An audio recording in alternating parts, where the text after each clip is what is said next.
Como que você está? Tudo bem? Obrigado por você me acompanhar em mais um vídeo aqui no meu canal. E antes do conteúdo, peço que você se inscreva, ative as notificações, curta o vídeo, porque isso é muito importante para a relevância do canal. Quanto mais você demonstrar que o canal é relevante, mais o YouTube vai compartilhar esse conteúdo com outras pessoas. Então eu conto com a sua ajuda, conto com com a sua força, não é? Para nós levarmos adiante esse conteúdo que temos produzido aqui com carinho, com sinceridade, né? E com, obviamente, reverência para com as Escrituras. Hoje eu vou falar para vocês sobre Ezequiel 38 e a guerra da Rússia.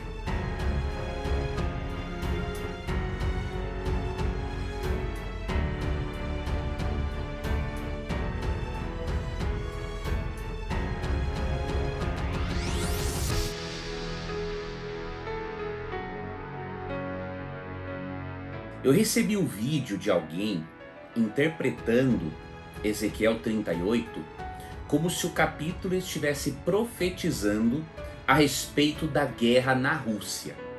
O malabarismo foi tão grande que a pessoa viu, entre outras coisas, que a menção em Ezequiel 38 ao nome de um dos netos de Noé, Meseque, indica Moscou, e isso indica que supostamente as duas palavras têm a mesma raiz. Então, deste modo, Ezequiel 38, por essa e outras razões que eu não vou mencionar porque é muita besteira, Ezequiel 38 estaria profetizando então sobre a guerra da Rússia. Agora, nesse vídeo eu vou lhe mostrar que essa compreensão de Ezequiel 38 não é uma interpretação. Ela é simplesmente uma viagem na maionese. O que nós vamos fazer? Primeiro, vamos ver algumas regras de interpretação das profecias do Antigo Testamento.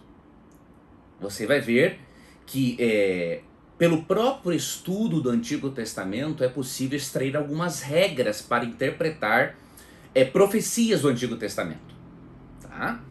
E depois nós faremos uma breve análise de Ezequiel 38 através da leitura contextual do capítulo, né, e do auxílio de alguns comentários sérios e abalizados. Então nós faremos essas duas coisas agora.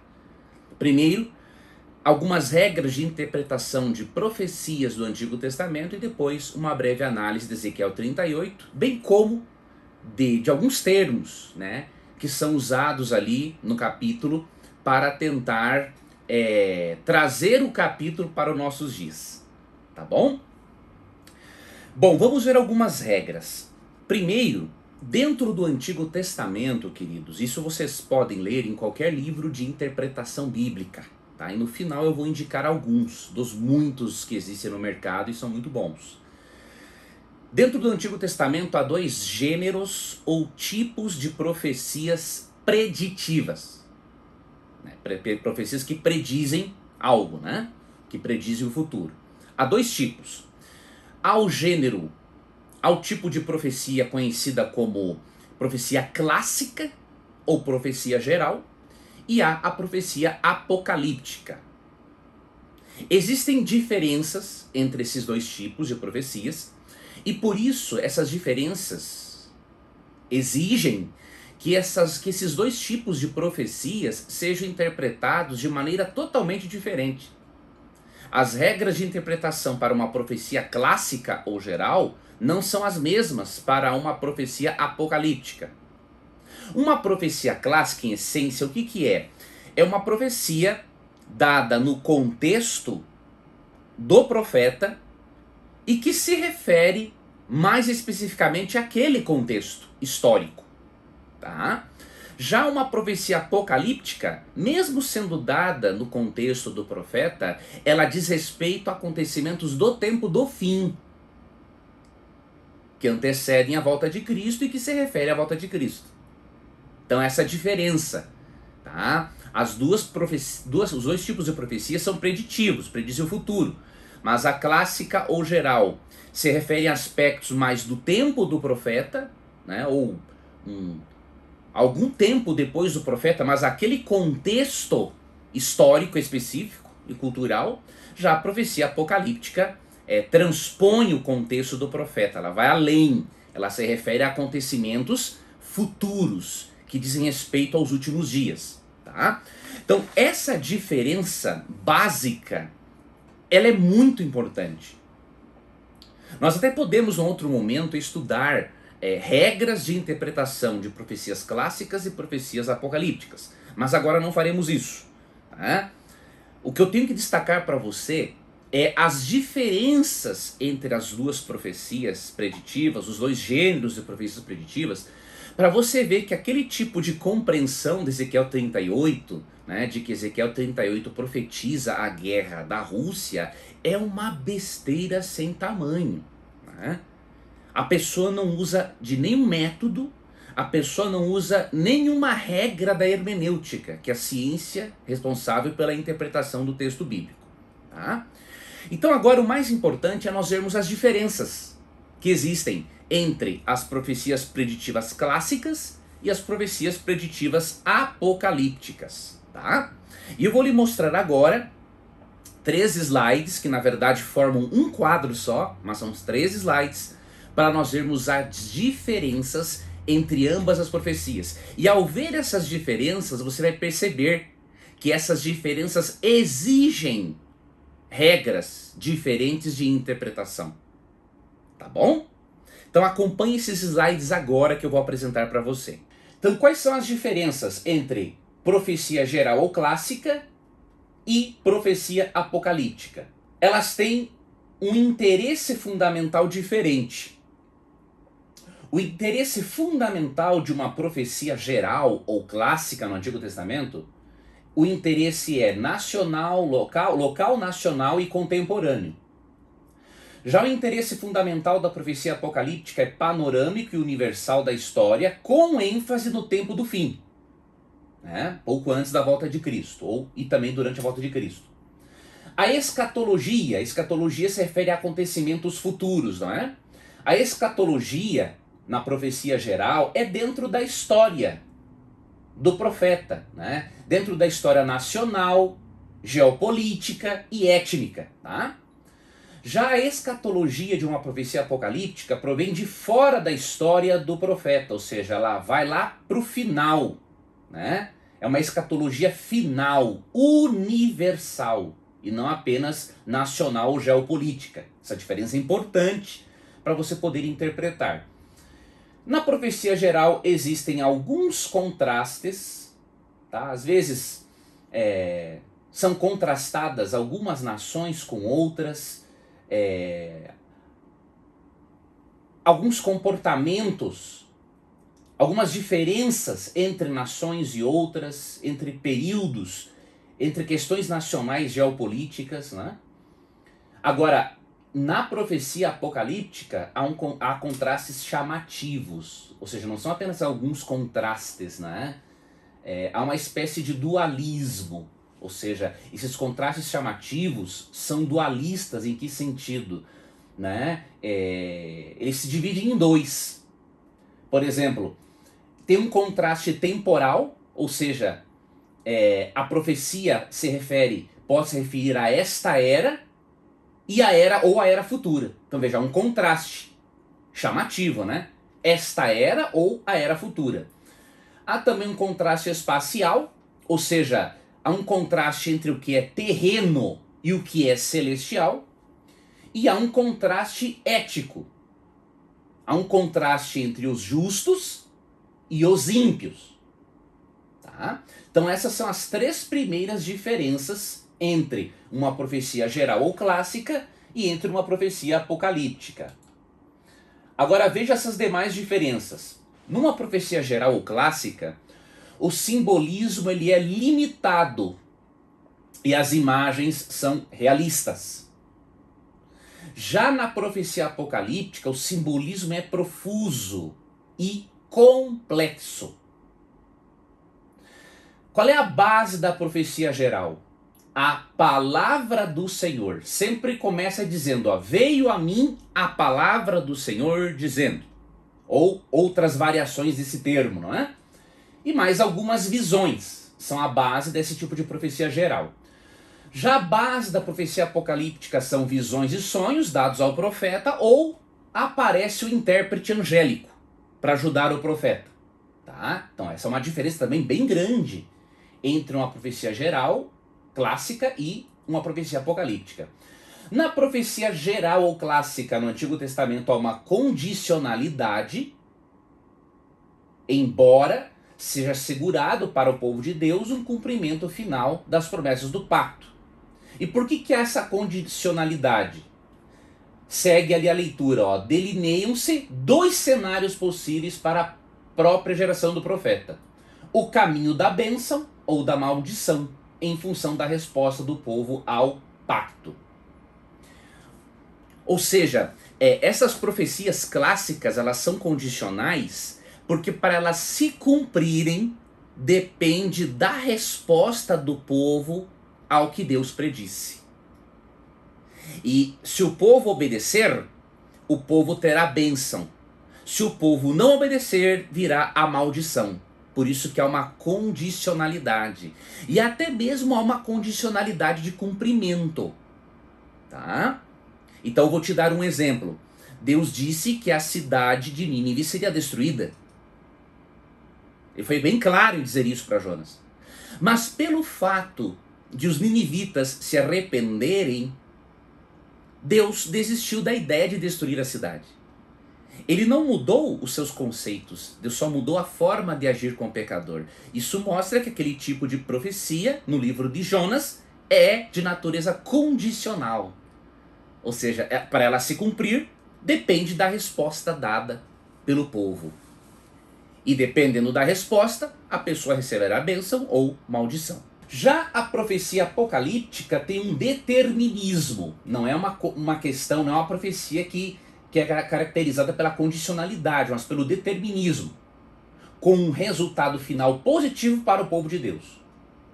Nesse tipo de profecia, né, expõe-se o curso real dos acontecimentos humanos, tal como são traçados pela mão divina na história, e reconhecidos pela presciência divina das escolhas humanas. E normalmente sela-se esse tipo de profecia, a apocalíptica, para ser revelado ou revelada a geração do tempo do fim. Por exemplo, Daniel 12:4. Quando Deus diz assim para Daniel, Daniel, sela a visão, ou sela o livro até o tempo do fim. Muitos o esquadrinharão e o saber se multiplicará. Então Deus está dizendo para Daniel o seguinte, ó, certas coisas do que eu te revelei no livro de Daniel, você tem que selar, deixar para o tempo do fim. E com o estudo dessas profecias, o saber acerca do livro de Daniel se multiplicará. Tá? Então isso aqui, esta é uma outra diferença entre a profecia clássica e a apocalíptica. Seguindo para os nossos slides, esse aqui será o último, né, sobre essa comparação entre profecia clássica e apocalíptica. Existe na profecia clássica um salto profético. O que seria isso? Com frequência, o profeta passa da crise local contemporânea ao dia escatológico do Senhor, que é o dia do juízo, né? Você pode ver, por exemplo, esse salto profético em Joel capítulos 2 e 3. Né? Você vê que ali no capítulo 2 e 3, ele passa da crise local que o profeta Joel enfrenta para o dia escatológico do dia do Senhor. Né? O dia escatológico do Senhor, que é o dia do juízo final. Ou ocorre, né, um salto de um topo do cumprimento preditivo a outro, sem referência ao vale entre ambos, ou seja, sem referência aos acontecimentos, né, entre um cumprimento, o topo de um cumprimento preditivo e o outro topo, diríamos assim. Já a profecia apocalíptica, ela tem visões, né, as visões dela dão um panorama total da história, desde a época do profeta até o tempo do fim, sem espaço entre o marco local e o fim definitivo, nem entre as diferentes etapas do cumprimento profético. Eu tirei esse quadro, né, da obra de... Na verdade, a obra não é de Davidson, né? Tem um outro organizador, mas o capítulo foi escrito por Richard A. Davidson. É um livro em espanhol, Entender las Sagradas Escrituras, páginas 222 e 223. Com essas diferenças entre profecia clássica e profecia preditiva, você percebe que esses intérpretes de plantão, né, ou teóricos da conspiração, eles não sabem o que dizem, ou desconsideram essas diferenças básicas entre profecias clássicas e profecias apocalípticas? Com esta breve análise, em que nós diferenciamos uma profecia clássica de uma profecia apocalíptica, né? Se essa diferença não está bem clara na sua mente, eu recomendo que volte um pouquinho o vídeo e reveja a tabela, mas essencialmente, profecia clássica se refere à época, ao contexto local, geopolítico e étnico, né, do profeta. Tá? Já a profecia apocalíptica vai desde o tempo do profeta até o tempo do fim. Se refere aos acontecimentos finais. Tem uma escatologia realmente que vai lá pro futuro. Tá? Então essa é a diferença básica. Com essa análise, você crê que o livro de Ezequiel, né, esse livro que é usado para dizer que a guerra da Rússia foi profetizada por Ezequiel, você crê que o livro de Ezequiel se enquadra em qual categoria de profecia preditiva do Antigo Testamento? Vou dar um tempinho para você pensar.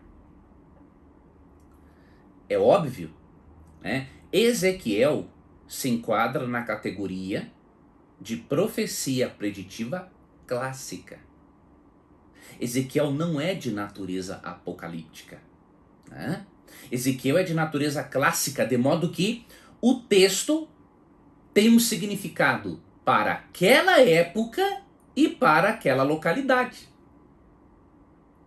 Eu não posso pegar uma profecia clássica e interpretá-la como se fosse apocalíptica. São regras diferentes. Se referem a contextos diferentes, a momentos diferentes da história. Enquanto uma profecia clássica, ela se refere ao tempo do profeta e pode ter um salto profético para o dia escatológico do Senhor, né? Já a profecia apocalíptica, ela vai do tempo do profeta, mas ela não tem um salto profético, ela tem um cumprimento ao longo de toda a história até o fim dos tempos, pouco antes da volta de Cristo, né? Então diríamos que a profecia clássica, a essência dela é prever um futuro, só que um futuro breve, um futuro próximo, diríamos assim. A profecia apocalíptica prevê um futuro distante para o profeta. Tá? Então é óbvio que o livro de Ezequiel, ele é de natureza clássica. Então ele tem um significado essencial e principal para aquela época e para aquela localidade, né? Então, como explicou o doutor Roy B. Zuck, Moisés, Samuel, Isaías, Jeremias, Ezequiel, Daniel, mesmo sendo de natureza apocalíptica, né, esse é o único livro do Antigo Testamento que é de natureza apocalíptica, e cada um dos 12 profetas, de Oséias a Malaquias, bem como os profetas do Novo Testamento, falaram a palavra profética de Deus dentro de seu contexto cultural. Tá? Isso está na obra Interpretação Bíblica, Meios de Descobrir a Verdade Bíblica, página 277. Então, quando alguém vai interpretar uma profecia bíblica, né, seja uma profecia clássica ou uma profecia apocalíptica, ele não pode desconsiderar o contexto, né, como diz ali, o contexto cultural do profeta. Né? E aí, considerando o contexto cultural do profeta, você consegue ver se refere só ao contexto cultural dele e ao contexto geopolítico dele, ou se refere ao contexto atual do profeta e também a acontecimentos do tempo do fim. E aí, quando você percebe essas diferenças, você já sabe que esta profecia é de natureza clássica, essa é apocalíptica, e que, portanto, se Ezequiel tem profecias preditivas clássicas, né, eu não posso desconsiderar o contexto, né, histórico do profeta. Pegar esse capítulo 38 de Ezequiel e jogar para o tempo do fim, para os nossos dias, como se fosse uma profecia apocalíptica ao invés de uma profecia clássica, é um analfabetismo teológico. A pessoa não tem noção nenhuma de hermenêutica, que é a ciência que interpreta o texto bíblico. Tá bom? Agora, nós vamos para a segunda parte desse vídeo. Nós vamos fazer uma breve análise, né, do contexto histórico de Ezequiel 38 e também do contexto gramatical. Por que do contexto gramatical? Para aprendermos o significado de algumas expressões, de alguns nomes que são usados, né? Por exemplo, o nome de um dos filhos, né, de Noé, por aparecer ali. Por exemplo, o nome Meseque, por ter a mesma raiz que a palavra Moscou, então a pessoa pensou, né, interpretou que Meseque é uma referência a Moscou. Então todos aqueles acontecimentos do capítulo 38 teriam supostamente a ver com a guerra da Rússia, né, contra a Ucrânia, ou seja, uma viagem na maionese sem tamanho. Então vai ser importante analisarmos também o contexto gramatical para vermos o significado, por exemplo, de Meseque, Gog, Magog, não é? E outros termos, para que nós possamos entender, né, o significado original pretendido pelo profeta ao transmitir a sua mensagem. Repito, temos que compreender o significado original pretendido pelo profeta ao transmitir o seu conteúdo, né, que obviamente é inspirado. Em resumo, quando você faz uma análise, né, histórico-gramatical de Ezequiel 38, esta análise revela que Deus pediu a Ezequiel para profetizar contra Gog no contexto histórico do profeta. Não é uma profecia apocalíptica que tem uma profecia referente ao tempo do fim, tá? Como que nós vemos isso? Por exemplo, veja os versos 1 e 2. Veio a mim, a Ezequiel, não é, a palavra do Senhor dizendo: Filho do homem, volte o rosto contra Gog, da terra de Magog, príncipe de Ros, de Meseque e Tubal. Profetiza contra ele. Então Deus pede para o profeta, ou seja, voltar o rosto contra estes reis, estas nações. Então ele não está pedindo, por exemplo, para o profeta voltar o seu rosto para o futuro, ou contemplar o que vai acontecer nos últimos dias. Termo muito presente, por exemplo, no livro de Daniel, que é um livro de natureza apocalíptica. Tá? Então isso aqui se refere ao contexto do profeta. Outra prova, olha o verso 14, do capítulo 38. Portanto, ó filho do homem, profetiza e dize a Gog: assim diz o Senhor Deus, acaso naquele dia, quando o meu povo de Israel habitar seguro, não saberás tu? Então veja, esta profecia contra Gog, e nós já vamos ver o significado desta palavra, ela está relacionada com o povo de Israel. Tá? Não é o Israel espiritual, a igreja. É Israel propriamente dito, como nação. Tá? Então isso mostra, né, que Ezequiel 38 se refere ao contexto histórico e geopolítico e étnico do profeta. Tá? E o versículo 15 também tem algo interessante Diz assim, ó, virás, pois, do teu lugar, dos lados do norte, tu e muitos povos contigo, montados todos a cavalo, grande multidão e poderoso exército. Esses povos que vêm do norte contra Gog, diz aqui, são muitos povos. Né? Então, não há como encaixar aqui, por exemplo, a Rússia contra Moscou. Né? A Rússia, ou melhor, contra a Ucrânia. Né? Por quê? É só a Rússia e não muitos povos que estão contra a Ucrânia. Mas alguém pode interpretar de outra forma. Mas todos os povos estão contra a Rússia. Sim, mas eles não estão fazendo guerra contra a Rússia. Ok? E aqui está falando de algo, não é? Que acontecerá literalmente, ou seja, dos lados do norte, tu e muitos povos contigo, montados todos a cavalo, grande multidão e poderoso exército. E subirás contra o meu povo de Israel como nuvem, para cobrir a terra.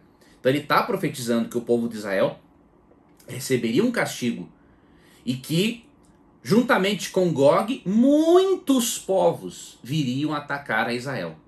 Né? E nós não vemos, né, a Rússia contando com muitos povos para atacar a Ucrânia, e nem vemos povos atacando a Rússia e criando uma terceira guerra mundial.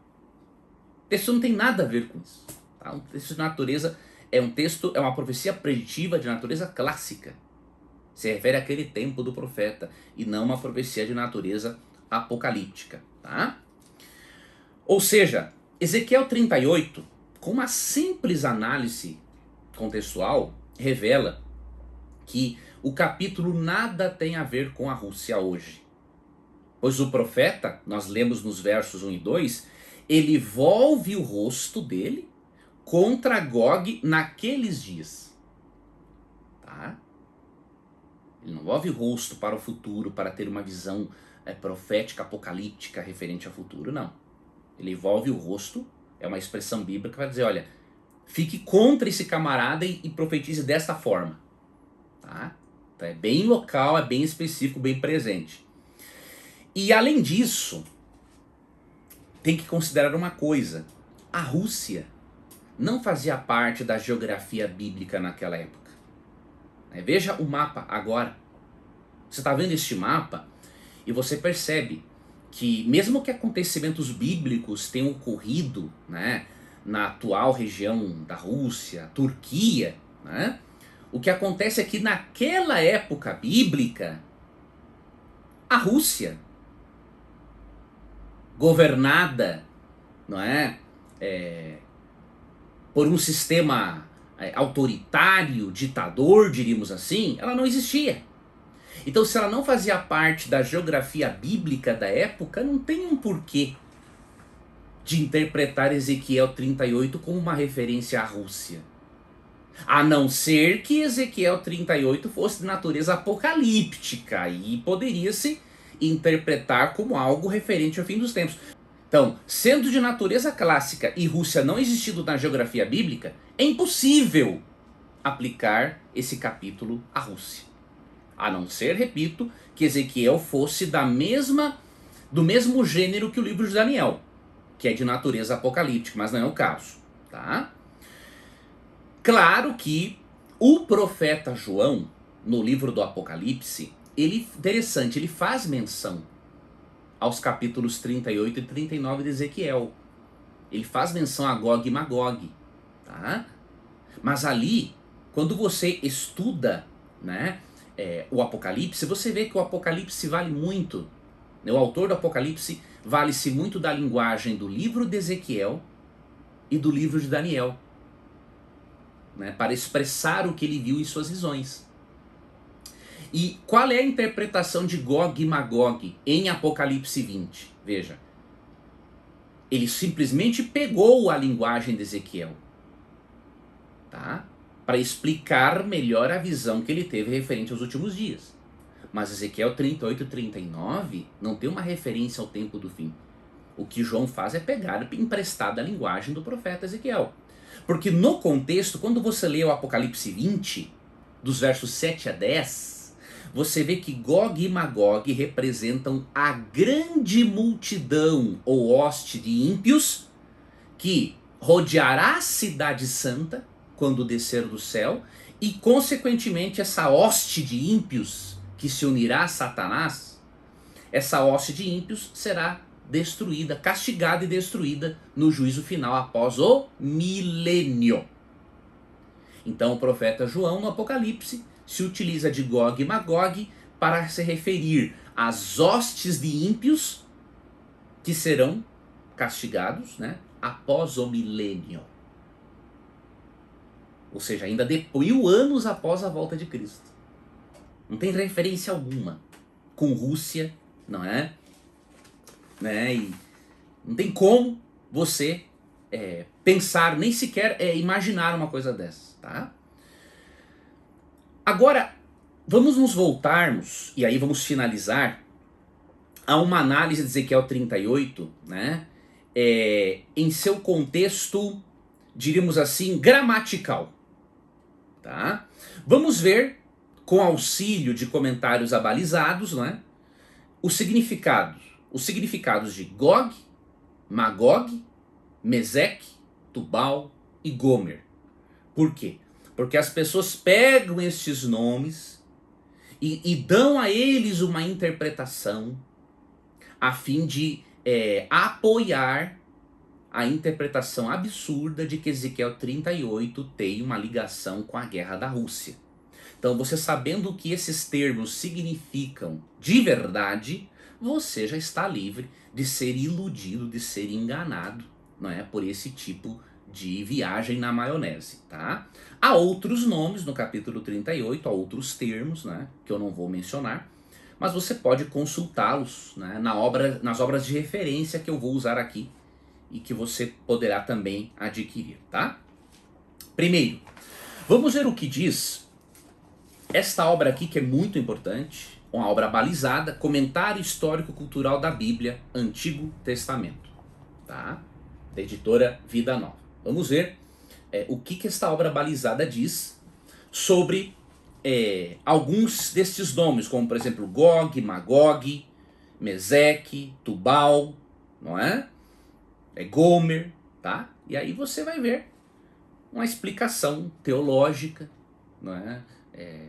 Histórica, contextual, né? E até com base em descobertas arqueológicas, né? Então você vai ver o significado. Bom, na página 935, este comentário histórico-cultural da Bíblia, do Antigo Testamento, né? Comentando Ezequiel 38, mais especificamente aqui o verso 2, quando fala de Gog, Magog, Meseque, Tubal, o que esse comentário diz? Ó?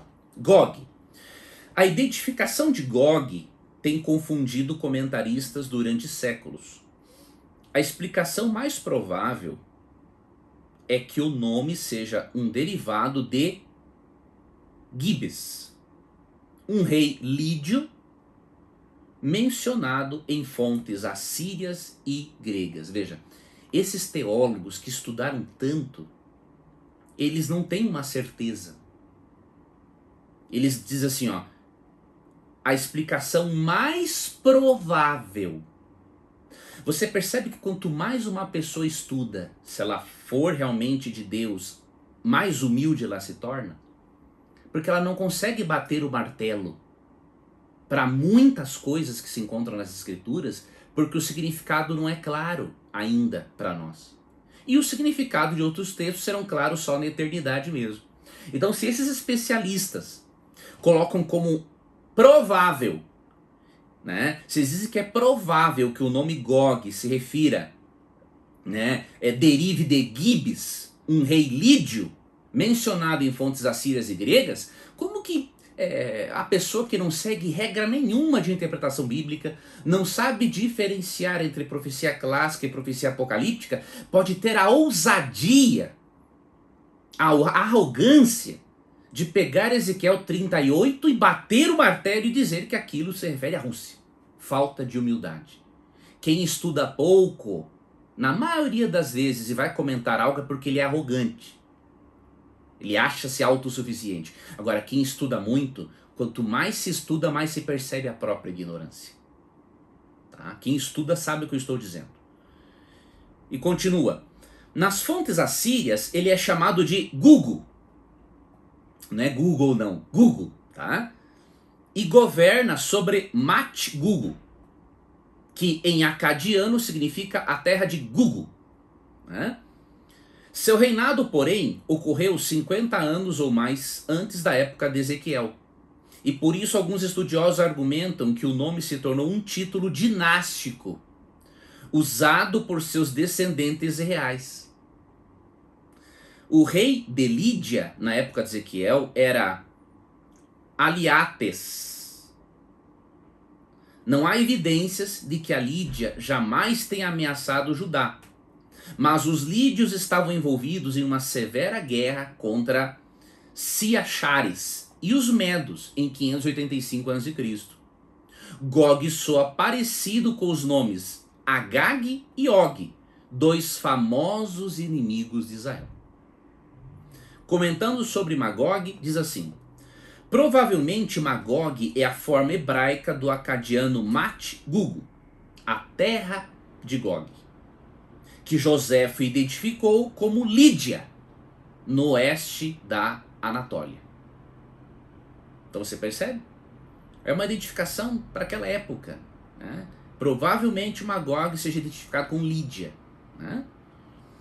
E Meseque e Tubal, na mesma página, ó, no final do século 8 a.C., esses dois reinados anatólios foram assolados por guerras internas, conquistados por Sargão II, rei da Síria, e invadidos pelos cimérios do sul da Rússia. Infelizmente, pouco de sua história referente ao século VII e início do século VI foi preservada.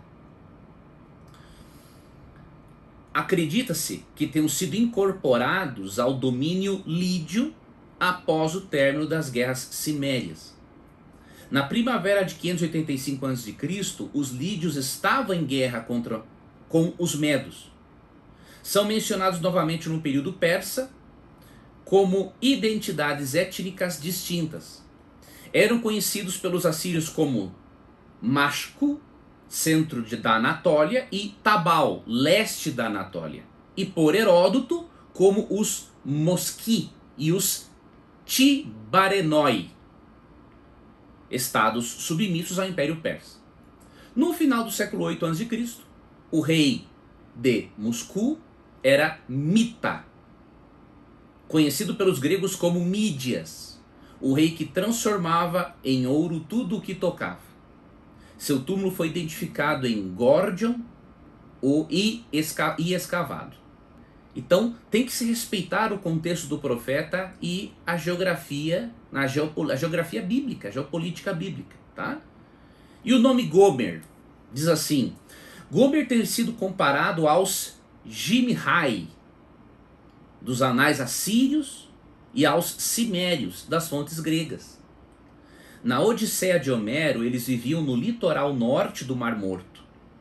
Atacaram o reinado de Urartu a partir do norte e causaram problemas para os assírios no século 8 a.C.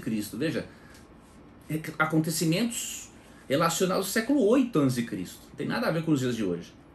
Sargão morreu em batalha contra eles em Tubal. Parece que foram expulsos das montanhas do Cáucaso para a Anatólia, segundo Heródoto, né, que é um historiador romano, o grego. Envolveram-se com o reinado anatólio da Lídia no século 7 a.C. Subjugaram os frígios e saquearam a capital, Gordion, a sede real do famoso rei Midas, em 676 a.C. Em 644 derrotaram Sardes, a capital da nação Lídia. Foi quando Gibes se encontrou com a morte. Durante a época de Ezequiel, os cimérios haviam sido expulsos da Lídia por Aliates. Mais tarde foram dominados pelos medos. Então você percebe, são nomes estranhos e que se referem, obviamente, a reinos estranhos. Reinos antigos, na verdade, que não fazem parte da nossa história, Tá? Vamos ver aqui agora uma informação final. Estamos encerrando esse vídeo, né? Eu quis detalhar bem esse assunto para você ver que as pessoas não estudam, infelizmente, antes de darem as suas interpretações pessoais a certos capítulos bíblicos, tá? E para mostrar para você que mesmo eruditos, né, apresentam algumas certezas e também algumas incertezas, porque é um espaço de tempo muito grande entre a nossa época e os dias bíblicos dos profetas. Então, o significado de alguns termos não é simples de se definir, não é? Vamos ver aqui agora a Bíblia de Genebra, páginas 1075 e 1076. Olha o que diz sobre Magog. Esse país governado por Gog não consta das listas e das citações geográficas da literatura antiga ainda existentes. Pode não significar mais do que terra de Gog, príncipe de Meseque e Tubal. Embora a identificação de Gog e Magog permaneça incerta, né, não há dúvida a respeito da identificação de Meseque e Tubal. Ambos são mencionados por historiadores antigos, como Heródoto e Joséfo, e em documentos assírios datados entre os séculos 12 e 8, como tribos que viviam na parte central e leste da Anatólia. Agora, veja, leia esse trecho comigo da Bíblia de Genebra, onde os eruditos explicam que esta conjectura de que Ezequiel 38 se aplica à Rússia, ela não passa de uma exegese, diríamos assim, ou seja, colocar uma ideia alheia ao texto. O parágrafo diz assim: um dos reis de Meseque, do final do século 8, era conhecido dos assírios como Mitas. O Midas, conhecido pelos historiadores clássicos pela sua riqueza legendária. Consideráveis mal-entendidos resultaram de especulações mal orientadas a respeito desses termos geográficos. Alguns intérpretes identificaram incorretamente esses locais com outros locais conhecidos da geografia contemporânea e, a partir disso, conjecturaram a respeito de acontecimentos políticos futuros. Meseque seria, assim, identificado com Moscou e Tubal com a cidade russa de Tobolsk, ambas as quais estão geograficamente muito distantes da região que Ezequiel tinha em mente. Além disso, uma vez que a palavra príncipe, na expressão príncipe de Ros, no verso 2, é a palavra hebraica Rosh, alguns têm insistido que a expressão menciona o príncipe da Rússia. Mesmo que essa palavra pudesse supostamente ser traduzida como um nome geográfico e não como príncipe, ela dificilmente se referiria à Rússia moderna, a moderna Rússia. A palavra Rússia foi introduzida na região norte de Kiev pelos vikings durante a Idade Média e, portanto, não seria um termo usado no tempo de Ezequiel. Veja o quanto o comentário é muito claro em demonstrar, né, que o termo Rússia foi introduzido naquela região norte de Kiev pelos vikings na Idade Média, ou seja, muito depois do tempo do profeta Ezequiel. Diz a Bíblia de Estudo de Genebra sobre Gog o seguinte: a identidade de Gog é problemática. Ele é frequentemente identificado com Giges, um rei da Líbia, país localizado na Anatólia, que é a Ásia Menor, no extremo nordeste do Mediterrâneo. Nos textos acadianos do século 7 a.C., Giges é conhecido como um vassalo dos assírios. Uma lenda posterior o relaciona à invenção da cunhagem de moedas. Embora o nome Gog seja foneticamente semelhante à palavra acadiana para Giges, A identificação com esse rei histórico não é, de modo algum, incontestável. E na nota que se encontra na página 1064 da Bíblia de Genebra, né, quando fala de Tubal e Meseque, olha o complemento da informação, ó. Povos da Ásia Menor. Né? E aí eles citam Gênesis 32, 26, 38, 2 e 3, 39, 1, Gênesis 10, 2 e 1 Crônicas 1, 5. Povos da Ásia Menor na região a nordeste do Mediterrâneo. São também conhecidos a partir de inscrições assírias. Ok? Então você percebe, esses nomes não têm nada a ver, nenhum deles, né? Nenhum deles pode ser aplicado, diríamos assim, à Rússia, né? Nenhum deles, porque, repito, Ezequiel é de natureza, é um livro com profecia preditiva clássica, não é um livro com profecia preditiva apocalíptica. E para finalizar, eu quero ler com você aqui um último slide.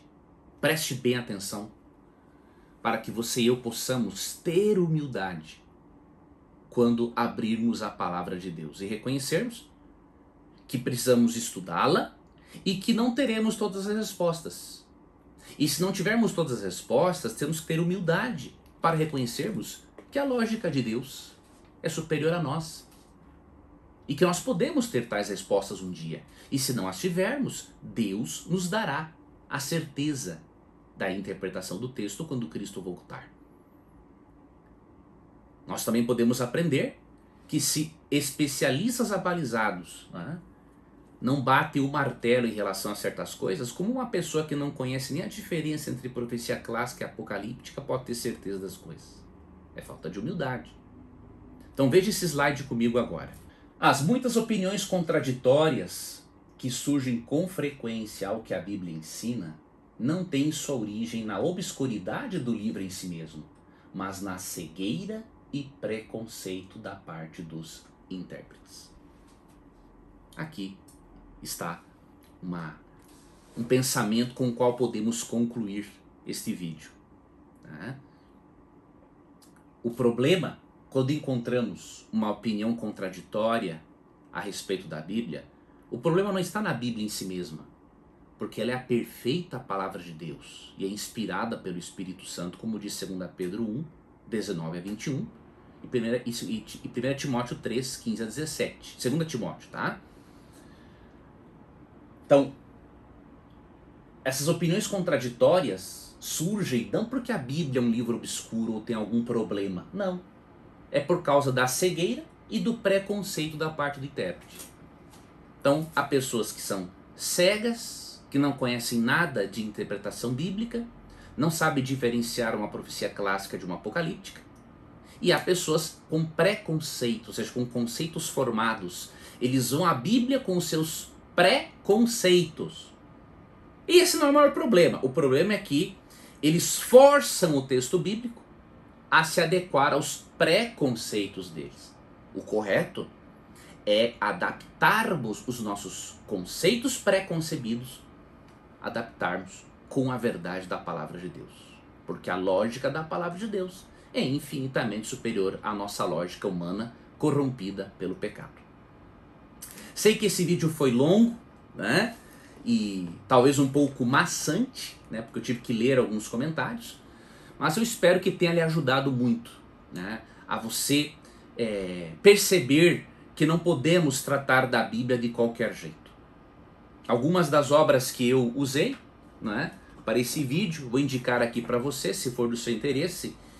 Por exemplo, se você quer ler um livro sobre hermenêutica, que é a ciência que interpreta o texto bíblico e que vai lhe ajudar a diferenciar profecia clássica, apocalíptica, vai te ensinar como se interpretam as cartas de Paulo, como se interpretam os evangelhos, como se interpretam parábolas, né? Como se interpretam narrativas, como se interpretam alegorias, ou seja, Cada estilo literário tem uma forma de interpretação.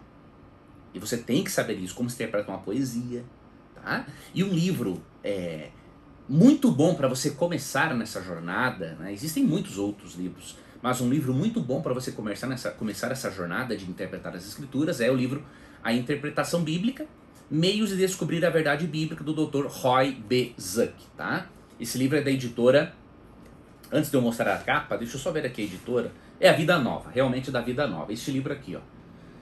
Então eu recomendo esse livro. Não concordo, obviamente, com tudo, 100% que está nesse livro, mas a grande maioria do livro, nossa, é uma bênção, tá?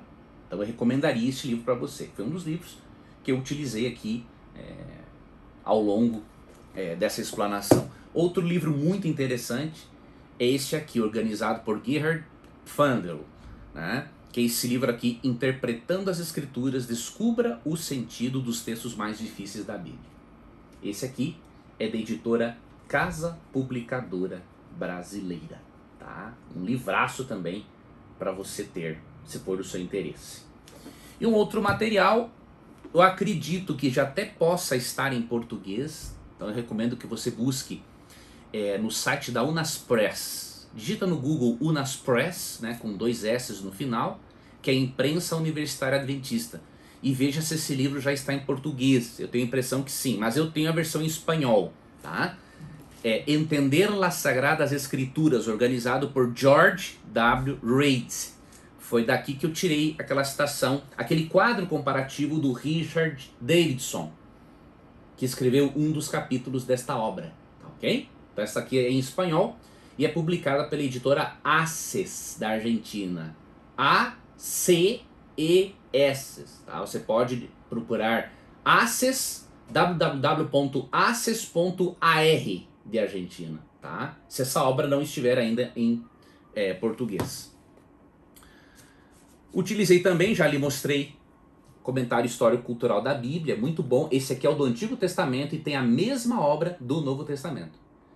Então é muito importante que quando você for interpretar um texto, você analise o contexto histórico e cultural da Bíblia. Porque aí você vai ter uma interpretação mais exata daquilo que a palavra de Deus quer dizer. Tá? Esse tipo de obra é importante você ter. E dentre muitas Bíblias de estudo maravilhosas que existem, né, eu recomendo a Bíblia de Estudo de Genebra. Tá? Ela é uma Bíblia produzida por teólogos calvinistas, tá? Creem na dupla predestinação, creem na imortalidade da alma, creem na observância do domingo, coisas com as quais eu não concordo, obviamente, mas para mim está entre as melhores Bíblias de estudo que existem, tá? Então, uma Bíblia de estudo excelente, que também pode te ajudar muito na sua jornada de estudo da Bíblia. Eu desejo muito que Deus abençoe a você, tá? Que Deus guarde os seus passos e que esse vídeo, né, você o compartilhe com outras pessoas, para que outras pessoas aprendam, né, que Ezequiel 38 é de natureza clássica e, por não ser um livro apocalíptico, ele não pode, em hipótese alguma, se referir no capítulo 38 à guerra da Rússia. Tá ok? Receba o meu abraço, Deus te abençoe e até um próximo estudo.